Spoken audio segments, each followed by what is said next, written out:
Welcome to the Legal Learning Podcast. I'm your host, Jolene, and with the Legal Learning Center, I help pre-law students and law students with their legal journey. Today's guest is Nick Loper of Side Hustle Nation. I invited Nick here to help you learn how you can make more money aside from an on-campus job so that you can keep your debt load down. Now, these ideas can be done even if you're working full-time or even sometimes if you're in your 1L year. Afterwards, I'll give you my top takeaways from this chat. But first, a quick word from our sponsor. Financially Free Aspiring Attorneys is a course with over $300,000 in money saving tips. If you want to go to law school, but you don't want to pay for it, visit legallearningcenter.com/financially free for more information on how you can avoid law loans.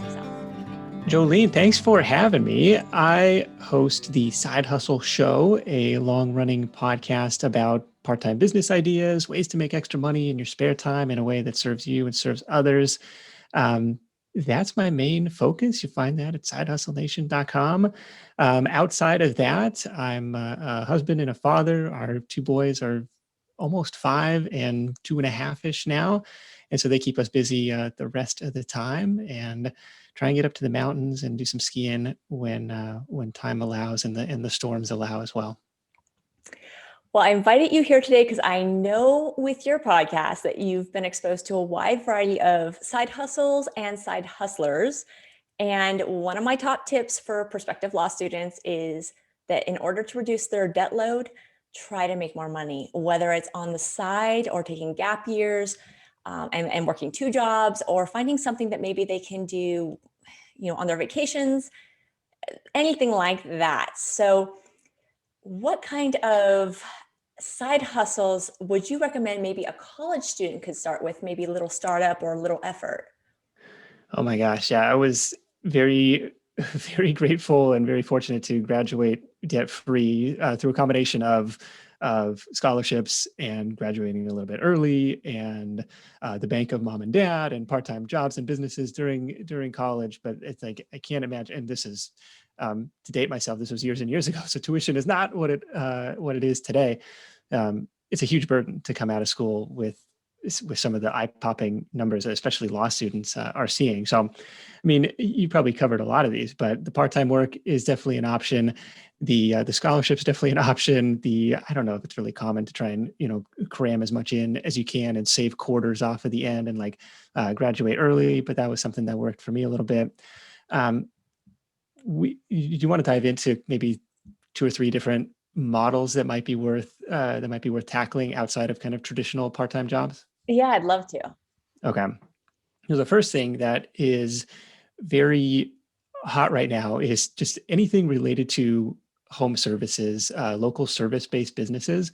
And there's a couple of reasons for that. Number one is just people are short on time, and they're becoming more and more specialized. I don't want to clean my gutters. I don't want to wash my car if I don't have to be bothered by this. I don't want to pick up the dog's poop in the backyard.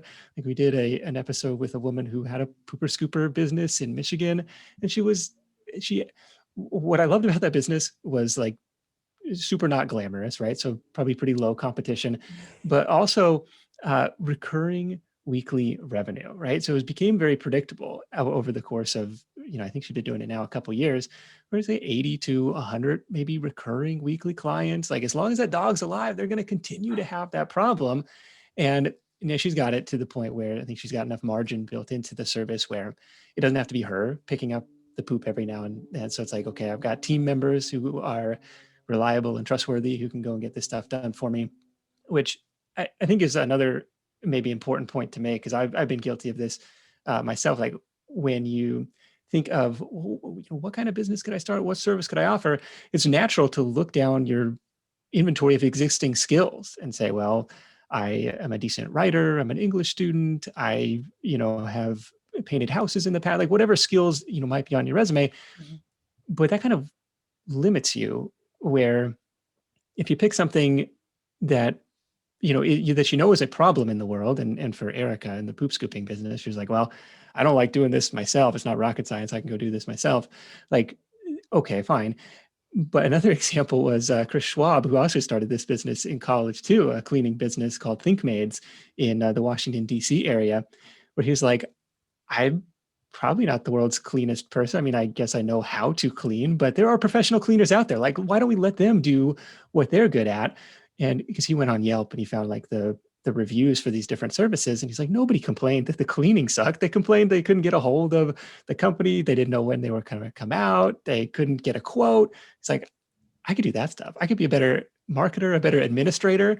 And that was a really interesting one for me because I would kind of flip the switch of like, okay, it doesn't necessarily, the service that you provide doesn't necessarily have to be based on a specific skill that you have. Like maybe there's other complementary skills you can end up playing matchmaker. And I think that local service arena is an interesting place to play because of increasing demand. And a lot of the competition is just plain old outdated. You know, some of these companies been in business for 20, 30 years. They don't have a website, or if they do, it's not very functional. Like getting on Google My Business, just, you know, doing the little things, especially if you're not in downtown LA, like fine. If you're not, if you're in a suburb, you're going to have a really easy way to the first page of Google for some of these local searches.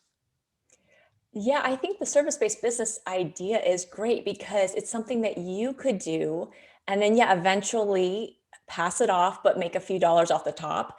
And there's so many different things that you could do with it. I know about a year or two ago, I just had too many things to do. So I had to hire someone literally to just close accounts, open accounts, see if I was getting the best deal on stuff, just, housekeeping stuff like a personal assistant would do. But if somebody actually created a little business, hey, we have people that you can trust with, your bank account or your social security number or whatever it is, that tight stuff that you don't really want to give out. But, how many people do that, unless they have a full-time personal assistant or a secretary or whatever. But yeah, I just needed to get through a few months because everything was backing up. And if I had a company that has some kind of, promise, right? Some liability insurance that, Yes. hey, you can trust us. That would have been so much better than me trying to look at Fiverr and say, can I trust this person? And, ultimately I ended up hiring a friend because I just didn't trust anybody on Fiverr with my social security number. Yeah. So, but that would be a business I haven't heard of, but similar, pretty easy service. And once you get that clientele, I mean, they would be probably happy to refer you to their friends who might also be busy, especially in industries like what I do with law. Doctors and lawyers, we're busy. We want to outsource everything we can. Yes. Yeah. I mean, you think about like people in professional services, like they are professional outsourcers. Like they focus on only doing the thing that they can do really well. It makes a perfect client for some of this type of stuff. I think the dentist is like the perfect example that like most people will relate to. Is like he's got people to do the appointment booking. He's got people to do the insurance billing. He's got people to do like the cleaning and the x-rays. He's like in the back room only doing like root canals and like only the stuff that he's like trained to do. And he's an example, I think, of like on the outsourcing world. And I think that's more and more people becoming really specialized and saying like, I don't want to be bothered. My time is better spent elsewhere. Lots of opportunity in that space. And especially in the niches where you can think of where there isn't a dominant regional or national player. Like you think about the market share for like in a virtual assistant type of service, for example, where it's like it's really fragmented. It's like a lot of mom and pop type of operations, solo operators working from home. Maybe they've been doing it 10, 15 years, but there are very few kind of like well-known established brands. And it's the same thing for lawn care, mobile detailing, pooper scooper, right? Like it's one of the reasons Brian Scudamore with 1-800-GOT-JUNK has had such the success that he's had, franchising the junk removal business, totally, non-glamorous business too. But they've become, over the course of 25 years, a household name in that space. And it's like, there's opportunity to follow a similar path. And he did it through franchising. So you maybe don't want to do that, but like, even locally, could you build a brand and then find other service providers who are probably already out there doing that thing? And like in the virtual assistant space, Belay Solutions is a good example of this. Like, hey, we're going to layer our branding and our processes on top of this industry that already exists, And because we can do that, we can charge a premium price for that. And they're like Inc. 5,000, like 5 or 6 years in a row. Like they've been growing really fast. So definitely some opportunity in the service space and ways to do it such that you kind of get out of the hours for dollars trap that I know is difficult when time is limited. Yeah, definitely in the first year of law school when there's just zero time, it would be lovely to still make, even if it's a few dollars an hour. So, something like these service based businesses where you might start out so you get all the income, but then you pass it off to a friend or you hire outside sources and you're either just managing it or again, hire a manager, just again, I guess depending on what your business is. But it would be lovely just to make even a few dollars while you're sitting in law school stressed out. That's right. And you can drop your own contracts. You got a leg up with all this legal knowledge that some people don't have. Yes, your first year you learn enough just to be dangerous. So what about things like tech? Because I'm sure a lot of tech businesses, things like learning how to develop specific types of websites or something like that, have probably low entry level. There's not a lot of cost involved in that kind of thing. Are there certain things that are maybe a little bit better to focus on? It definitely low barrier to entry on that type of stuff. Um, Potentially just to be aware of, like, as opposed to pooper scooper, like when anything online, now you're competing with people from all around the world. So you have to figure out, okay, how am I going to differentiate myself either with, the service that I offer or the type of client that I am going after in that space. But we've seen people do well in like the web design, web development type of space, in the graphic design, like, oh, I'm going to become a dedicated Pinterest manager. I'm going to grow your Pinterest account and all, lots of different kind of remote virtual freelancing options as well. Um, I did a list somewhat recently on like the top freelance skills or the most in-demand freelance skills, and it was a lot of uh, IT stuff, security, databases, cyber security. Like it was very tech heavy, um, which there's a million and one resources to learn this stuff very inexpensively online, and I'm fully confident that you can. But whether or not that's something that you're excited about, interested in, remains to be seen. But I do like the online remote freelancing options as well, because that's something where, hey, you can do. I mean, everybody's working from home these days anyway, so it's become the new norm. So aside from the tech and the service space, is there another type of business that might be a good model for a student?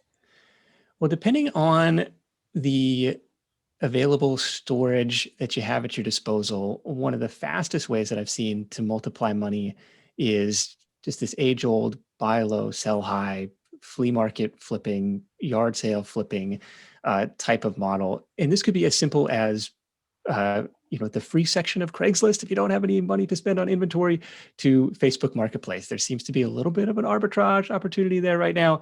There's some logistics involved, like I got to meet with the seller or I got to ship this stuff out if I'm putting it on eBay. But we had a fascinating story on the podcast with a woman named Stacy in Arizona who she started with 50 cents. She's like, I wonder if I can multiply this 50, never invested anything else beyond the proceeds for whatever she bought for 50 cents sold for. And she worked her way up to like 100 grand in sales. And, she scaled back her job in nursing to do this. And it was fascinating because, her attitude was like, I can figure this out. She told me the story. One of her first sales was a motorcycle sidecar. And I'm like, this is beyond anything that I've ever sold on eBay. Like, how does this work? And she's like, oh, it's not too big. You roll up to the grocery store, they'll give you a free pallet. And then you got to, go find your freight shipping center and you just roll it up to the dock. And, it's like, I had no idea, but, she had bought it well enough such that, it was fine to pay $300 to ship it or something like that. So I really like this as a way, especially like opposed to like stock market investing, where it's like, okay, I'm going to buy into these ETF funds and I'm going to hope to for my 8 to 10% a year, and then 50 years I can retire. It's like, oh, I could spend $100 on inventory and turn that into 200, 500, and stuff like that. It's not passive. There's a lot of effort in sourcing and stuff involved, but once you kind of develop some sources, I think this is one that has potential, and definitely has potential to increase your capital quickly, increase your I guess your what is it, the bank balance quickly. Yeah, I like this one a lot because it's something that when their school starts, they can drop it and then they can start up again during Christmas vacation and then drop it again the next semester and then just start up the next summer. It doesn't interfere necessarily with any other job or internship they may have. But again, that first year of law school is so intense that a lot of things just get dropped. So this is one that is completely droppable.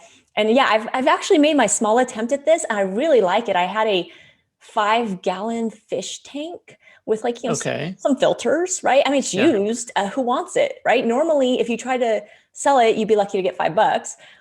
And I got a computer with like Windows 10 in it. Just Oh, okay. on trade. Yeah, on trade. Okay. So yeah, any of this like selling, trading up, all that kind of stuff, it's amazing what you can do. And I did it on the Facebook Marketplace. So same thing. I traded a travel flat iron I had gotten for Christmas and I'll never use, for your hair, and Okay. and $30, and I got a nice Kindle with a cover and the charger and the whole thing. Oh, nice. Okay. So yeah, so it's I'm a little slow at it because I'm busy, but just that whether you're reselling it or you are trading up, it's all at your time and it's on whatever deal you're interested in. So it's completely, yeah, like you said, with the stocks, you're a little bit subject to what's going on with it, right? Do I sell now? What do I do? You have to kind of know what you're doing, and then when you turn away, all of a sudden they drop. I mean, you just don't know. But it's just a matter of waiting for the right trade or waiting for the right buyer. And Yeah, and there's lots of different flipping business models, from books to clothes on Poshmark and stuff. The people who I see really making a go at this are focusing on like these bigger, bulkier items that other people are kind of like afraid to touch because they don't want to deal with the logistics surrounding that. But it seems like that's where a lot of the margins are in a volume of transactions that seems doable, rather than it being a total volume game. It's like, okay, I could do the flipping textbooks things where you may have especially a source of leads on inventory there, but it's like, okay, if I make even $20 a book, then it's like I gotta flip a lot of these to to buy groceries. yeah, with a $200 or $200,000 tuition, it's yeah, that's a lot of books. So Start definitely chipping something. away. Yeah, more like a sidecar, some kind of, yeah, motorcycle type thing. Yes, I traded a 1980s moped that was my grandmother's for a 3D printer with equipment and everything. Oh So wow, what have you been yeah, printing? right. So again, I can sell the 3D printer. I can use the 3D printer a lot more than the broken down 1983 moped. So it's but that guy was totally happy to take it. So great. Even just something as simple as if I have to move someday, I don't have to move the moped. I can move the 3D printer. Much better deal. True, true. So yeah, it's I like this. Whether it's for trading or for sale, this is a really good model. I think for me, I always misjudge the shipping. I think I know how much shipping is going to be, and then I always do it wrong on the bigger items. Do you know how people avoid that problem? So I think they were going directly to the freight center, either the website or calling them up and being like, "Here's the dimensions," like just getting a quote up front so they know, uh, and bake that into the price. So, Gotcha. Okay. or charge customers for it. Say, hey, like, it's going to be $500 to ship because it's going across country, and I got to build a pallet and all this stuff, rather than just you're not rolling up to the post office with the thing on a hand truck. Be like, here you go. Yeah, it's that mystery item. But now I know a lot of students talk about they want to create a blog or a vlog of their law school experience, their admissions experience. And they may or may not want to monetize that. They may just want to do it for their own, self. But if they were trying to monetize that, do you have any tips on how to go about that? Oh, I love this. I love this idea. And even if it never makes a dime, right? This practice of creating content, this practice of writing for an audience, writing for the internet, even just writing for yourself, like learning WordPress. Like these are really, really valuable skills, or at least they have been in my life. Um, I like the YouTube angle as well, because it seems to be less competitive in um, in terms of like ranking for specific keywords than it would be if you had a brand new website, for example. Like a relatively young YouTube channel with a properly keyworded title can show up on the first page, whereas a brand new website is really unlikely to see the light of day for months in traditional Google. So I like the YouTube angle. I like the idea of documenting your journey along the way. If you can, I would create those videos around specific questions, either that you had and found the answer to, like here, what challenges have I overcome, or that kind of journey. Like here was uh, the struggle or the assignment or something, because other students are going to be looking for that information. So we've had some friends of mine building like a Mario's math tutoring. Like he's like a YouTube celebrity now. Like when we hung out, he had like 10,000 subscribers, and now he's like, I don't even know. So, but it's like through consistent content, answering people's questions, and putting himself out there, you build this is a long, slow type of climb, and it's a little bit risky. You're playing in somebody else's sandbox with the whole YouTube algorithm thing, but very, very, I really like this idea of in thinking of each video as a little mini digital asset, right? Like it may not go viral, you might probably not going to be a big YouTube celebrity, but if you can answer people's questions, you will start to accumulate some views. And then over time, your channel gets, has the ability to be monetized. So they put some, I want to say 4,000 hours of watch time and maybe 1,000 subscribers before you can click the monetization button. And even then, it takes a lot of views to make any serious money there. But once it's up there, it feels so passive. It's like, and never mind the 5 hours I put into creating this video. It's like, I made that, I made that $3 in passive royalties. That's, I definitely am high on YouTube and the future of video for these types of content. Yeah, I've seen a lot of people do it already, and I love what I've seen. And then, yes, I constantly see new students wanting to do it as well. And of course, everyone's got their own take, and you can never get too much advice before you spend $200,000. So I think there's a lot of room for more people to come and share their story of how they, made it through their first day, through their first test, through their first everything, to help those students just feel a little more secure when they go in. Yeah, see what's going on. And then after graduation, oh my gosh, this woman in the FinCon community this year has blown up her YouTube channel, like especially with all of the stimulus packages and everything that's going on. Because her title of her video was like "Lawyer Explains," this latest stimulus thing, and she blew it up to 20 grand a month or something. I was like, oh, Wow. from a channel that had almost no subscribers at the beginning of the year. Oh my gosh. Yeah. And I think that's what we all foresee for ourselves, right? When we start out, like, I'm going to be that person. And it is hard. And yeah, I warn the people, you got to be careful with your first year to not invest too much time.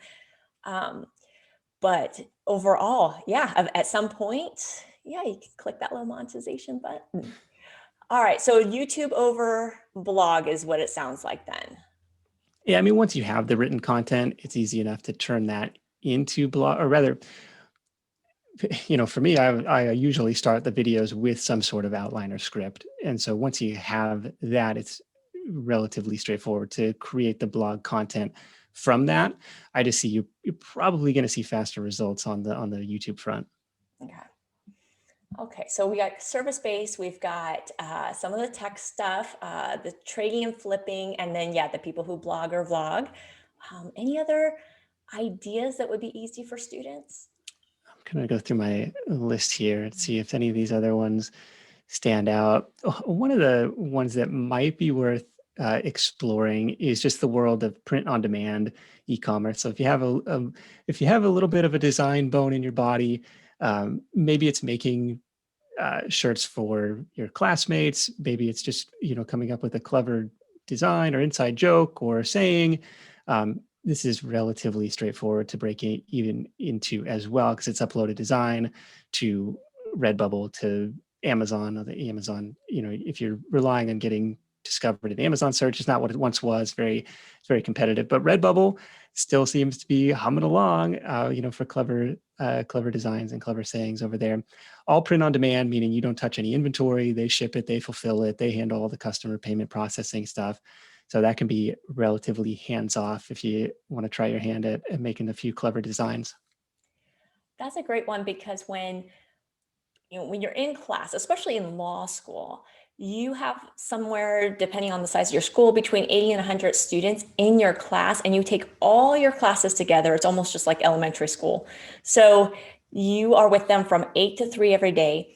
And if you become known as this person who has these cute little designs, that little law school sayings and stuff like that, or even pre-law sayings, or lawyer sayings, Yeah. you could easily build a clientele because, hey, you see these 100 people every single day and the word's going to get out. So, and similarly, I think even just the digital prints for whether it's an outline, how to do something, how to study for your test, how to block out your time schedule, that similarly would be something where I know people on Etsy sell digital prints and can make a lot of money. And it's one thing they designed in Excel or whatever. And for years they're selling to law students. And again, if you became known in your class as the person who has the perfect little study schedule, okay, they pay $5 or something for it. And then you multiply that by hundreds and Yeah, I revenue like that a income. lot too. The digital product, Etsy route, and that could be a cool way to start by recruiting your existing network classmates. Hey, go buy this. Go leave some reviews. Send some nice juice over to the algorithms there, and hopefully they start spinning in your favor outside of your network. Exactly. So yes, everyone who's, I think, in law school knows at least one other person who's at another law school. So you can just kind of spin it that way. So great. Okay. Well, thank you, Nick. You gave us so many great ideas for trying to create some income before we go into law school, and then stuff that we could even do during our first year of law school, which is kind of the scary and kind of the dead zone time. And even honestly, after law school, I mean, digital things can last, forever. You don't have to close that down just because you're a lawyer now. So I love it. Do you have any other overall tips for students in general if they're trying to start a business and just something to look out for? Um, the main thing, or the main advice that I would give is to think of all of these side hustles as an experiment, right? You're trying to find something that is worthwhile to do, but you're trying to figure out, is this something that I enjoy doing? Is this something I could see myself doing? Is it worth the rewards? I got another friend, actually, it was kind of in the architecture space, where he was flipping products on Amazon to fund the architecture content business that he really wanted to run. It was like, I needed kind of like this silent partner, which wasn't a passion of mine, to fund something that I really did care about. But, think of it as an experiment, because that lessens the sting of the inevitable failures that come along the way.